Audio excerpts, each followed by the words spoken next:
Right. Just yesterday, we got the news from the CBN saying they will be replacing high currency notes. That's, I think, 200 Naira, 500 and 1,000 Naira notes, I think, as well as 100 Naira notes because of the circulation, the number of monies in circulation in the system. It says about 85% of the country's money is held outside the commercial bank and is undermining the monetary policy of the CBN. And so it wants to do that by, replacing high currency notes. And this is going to begin December the 15th. So a lot of persons, everyone should look at, going to their banks to replace this monies as soon as possible. It's very interesting. As I heard the news yesterday, I was thinking of those who have money in the graveyard, those who have it in their cesspit, those who have it in their portmanteau, those who have it on their roof, and those who have it in their cupboard, those who have it everywhere. They start conjuring them. How am I going to get this money out? That's it. It's going to be a very interesting thing. It is targeted at not only those who do it wittingly, but those who do it unwittingly. There are those in the outlier, or called the fringe of the economy. They call that the informal economy, who never have any reference to the financial institutions. Those people are the unwitting victims of this policy. So they have to be brought into the system.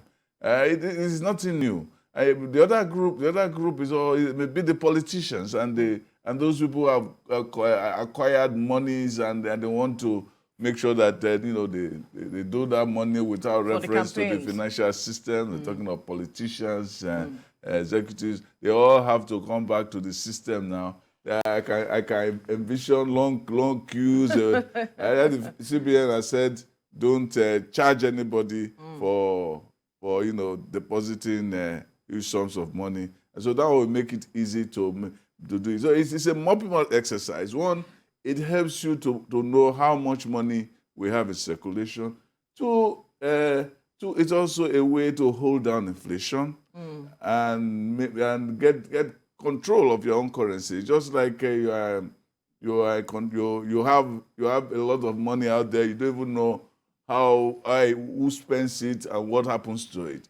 Even the US does that with its money. With its money, periodically they change it. Yeah. I remember I was in the UK a couple of years ago, and some of the currencies, some of the pounds, were supposed to were getting out of use. So you had to immediately get rid of them.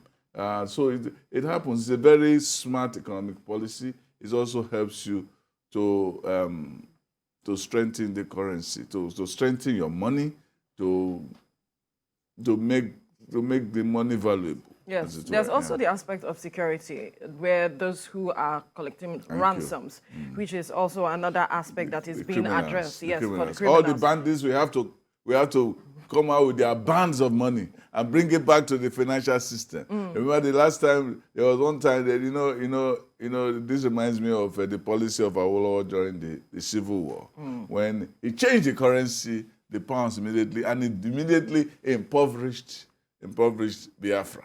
And they said that money can also be used as instrument of currency can be used as an instrument of war, that you cannot be using your currency to enable the enemy, and so on. It was not well received by Biafra, but it was a master stroke of genius from the point of view of the federal troops or the federal side of the conflict, to impoverish Biafra. So the money they had, they couldn't spend. They couldn't get a lot of stuff from across Nigeria.